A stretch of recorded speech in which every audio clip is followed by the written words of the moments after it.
Welcome back, happy hookers. Today we are going to be learning how to make the ripple stitch. Now this is a great stitch for a blanket. I've used a combination of 2 rows for colour changes, but you could create it simply as 1 or make these rows even thicker, so you could have like colour changes 3 rows, 4 rows, 5 rows, some really big blocks. So to get started, I'm using my favourite Scheepjes Softfun. I absolutely love this. If you haven't tried it yet, it has all the benefits of cotton without that splitting that you often get. It is 60% cotton, 40% acrylic. It also comes with a very handy method of pulling the yarn out of the centre of the ball, which is really nice. And it even comes with a little handy sticker on it saying, you know, yarn or pull here, can't quite remember. So to get started with the ripple stitch, if you're making a blanket, you're going to want to crochet a foundation chain in multiples of 12 plus 3. So for the purpose of today, I'm going to create a sample piece for you.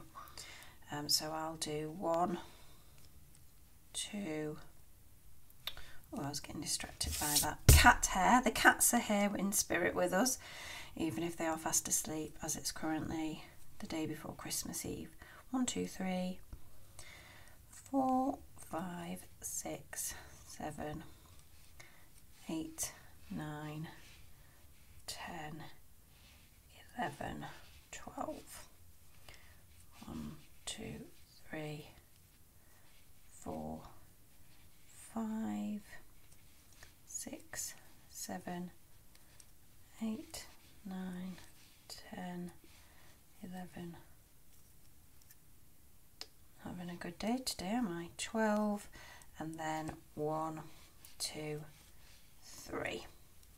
Just noticed I haven't got my rings on. I've been currently learning how to bake sourdough bread. If anyone can do it, please let me know in the comments, because I have really struggled with this whole sourdough business. It seemed to just consume the last 24 hours.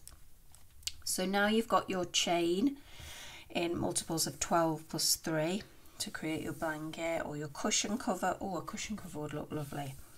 So what we're going to do is we're going to create a double crochet in the 4th chain from the hook. So 1, 2, 3, 4 here, we're going to double crochet. So we yarn over, we go into the work, yarn over, pull through 3 loops, yarn over, pull through, and that gives us a chain of 3 and a double crochet. So we're now going to double crochet into the next 3 on the chain. So 1, 2,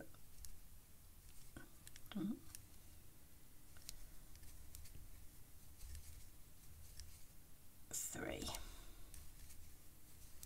And here is where we create our first, we're going to create a valley first. I always like to start with the valley.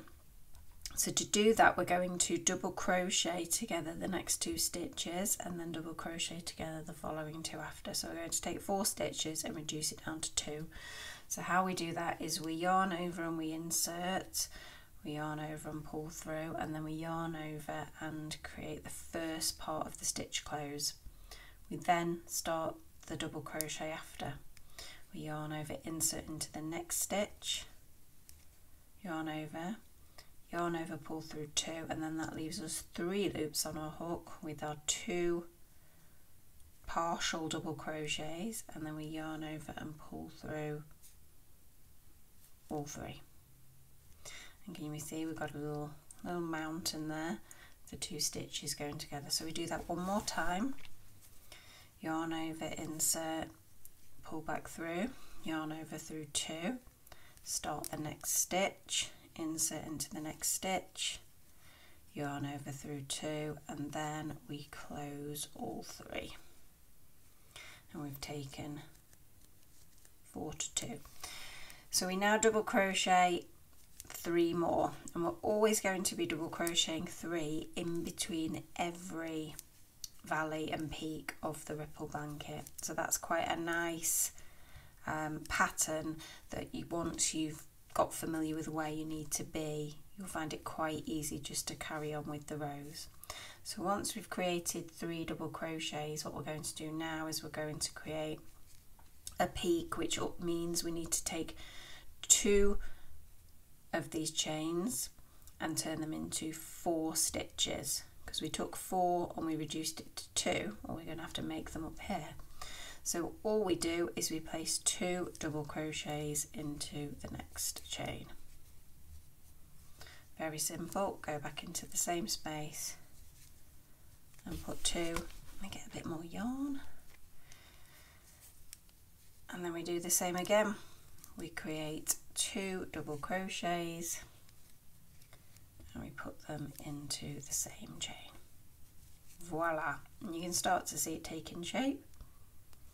So you know the drill. 3 double crochets, 1 per chain, and then we'll be on to another valley.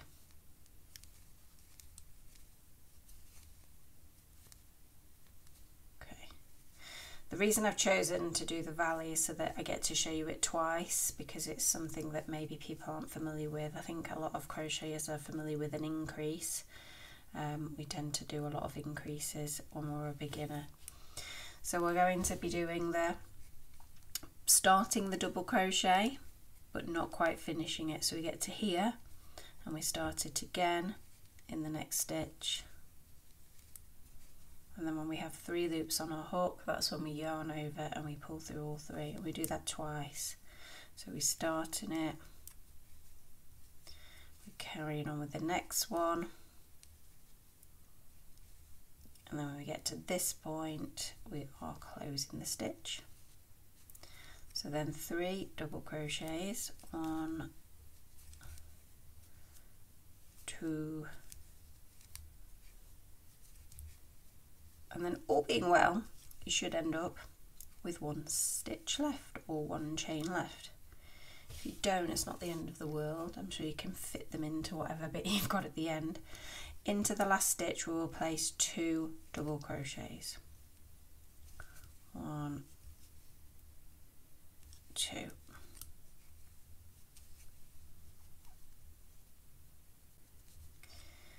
We will then chain 3 and we will turn.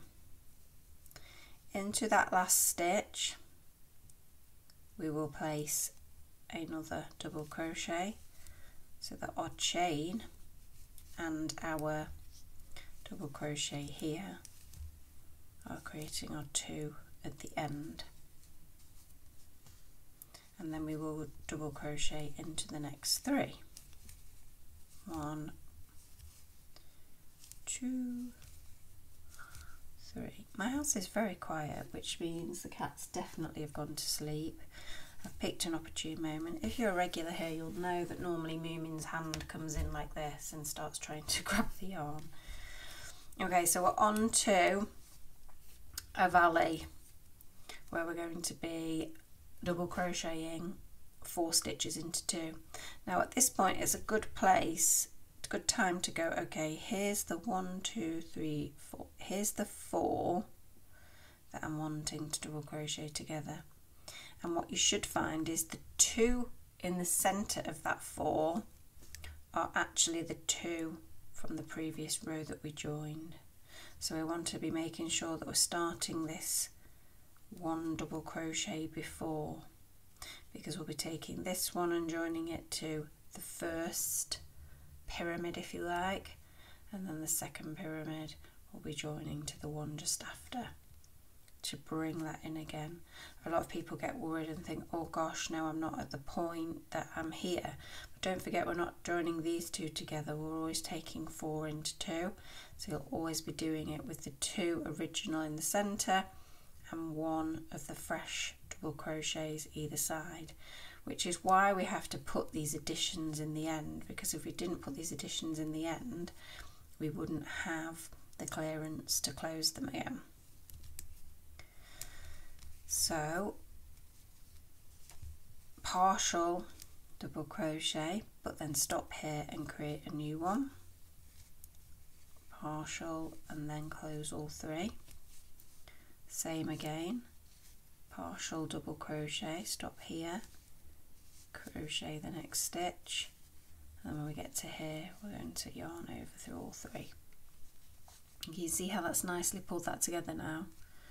We're going to crochet 3 double crochets. Sometimes I wonder if we had a bingo how many times I actually say the word crochet. That's Moomin. Did you hear her going? Hello Moomin. I'm filming. 3 double crochets, and then we're going to do our increases here. Increase here and increase here. Now again you'll see increases from the previous row. The places that we want to be increasing are the 2 centre ones. So we can see, if you look for the holes at the bottom, you can see, oh sorry I'm off camera, as you can see the increases from the previous round are where we want to be increasing is the 2 centre stitches. Okay, she's off. So 2 double crochets in this one,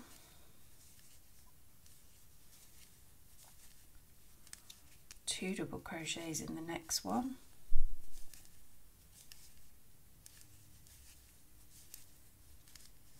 voila, 3 double crochets in the next 3 stitches, and then we're on to our joins together. So a partial double crochet, start the next stitch, join all of them together, another partial, start the next stitch, join them all together, and then 3 double crochets. Now this is the bit on the second round I often feel people could become a little bit, oh, what's happened? Because when you get to this last stitch you think, well, I'm at the end, aren't I? I've done my joins, you know, my 2 double crochets to crochet together. I've done my 3, I'm at the end, but don't be fooled. This is a chain 3 at the end that we're going to have to crochet in. And I do find it slightly irritating to have to crochet into a chain 3 because you think, oh, where am I going to go? Don't think, oh, I'll just put it in this big gap here. Whatever you do, because you'll end up with lots of loops and big holes in your pattern. The best thing to do is just to flip it over. You can see that we've got a bit of a chain there. I would just attempt to pick up a little bit of it at the top. There we go, can you see? And I would place my 2 double crochets there. So don't forget, we're always placing 2 double crochets at the end. So I'm going to place 1 and then I'm going to place another. Now you might think when you look at this, well, now it looks like it's getting wider. What have I done? This isn't working for me.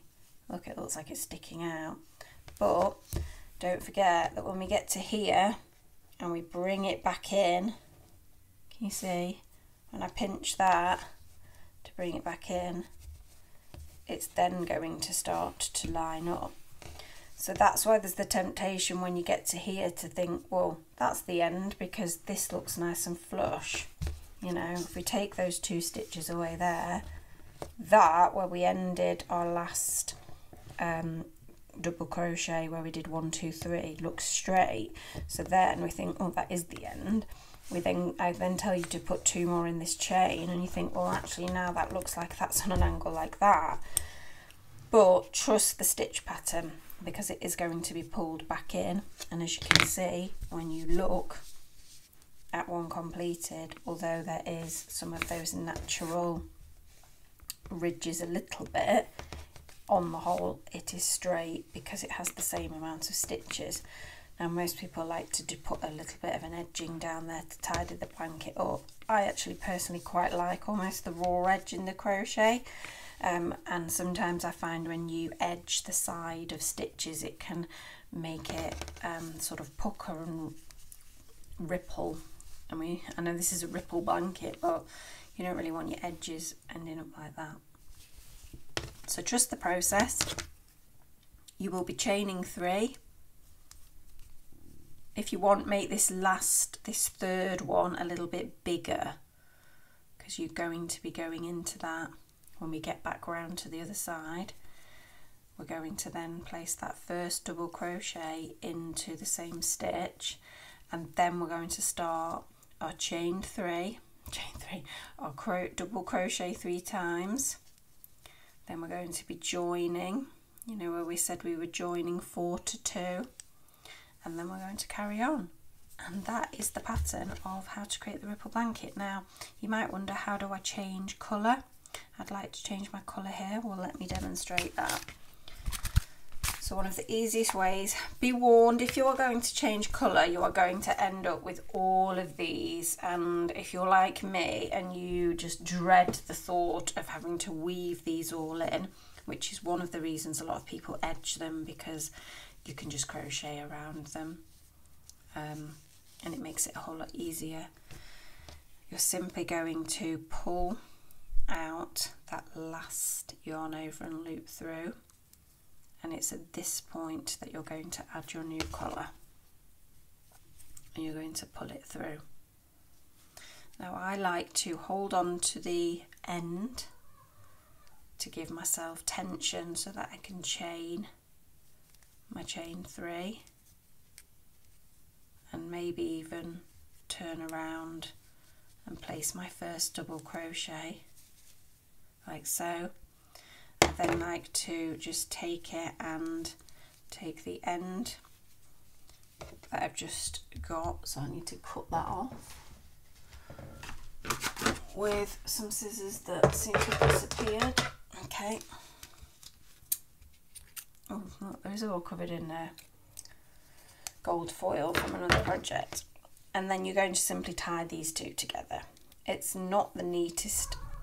Oh, Moomin, I am filming and you are talking very loudly. Don't pull too tight, just enough so that the new colour doesn't weave about. There we go.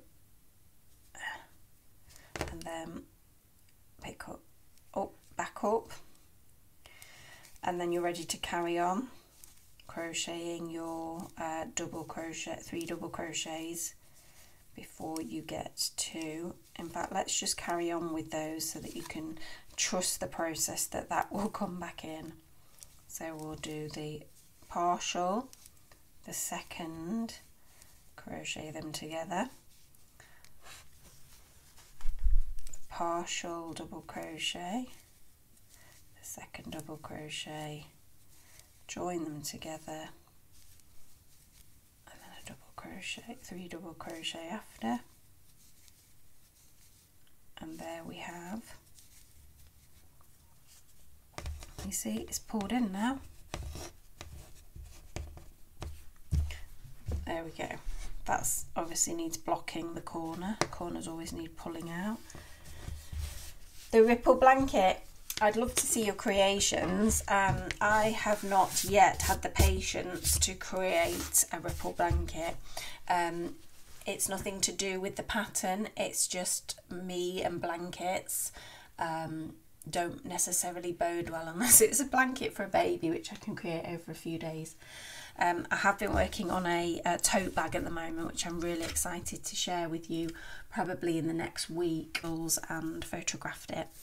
So thank you ever so much for watching as always. Happy hooking, and I'll see you soon. Bye.